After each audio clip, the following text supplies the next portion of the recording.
Sulla on ollut mukana tuossa hankkeessa myös takavuosien Suomen mestari Koskiniemen Juha, niin millaisena sä näet Juhan vaikutuksen kokonaisuutena tähän projektiin, että mitä sä oot sieltä saanut ja miten se on vaikuttanut?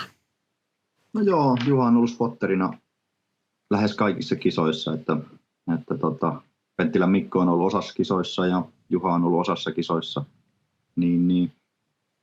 Totta kai se on aina, Juha on kilpailu pitkään ja menestynyt siinä, niin se tietää niin kuin niitä juttuja aika paljon, että mitä se vaatii. Niin semmoisen kaverin kanssa on helppo keskustella niitä juttuja ja ne on mätsännyt silleen niin kuin hyvin yhteen.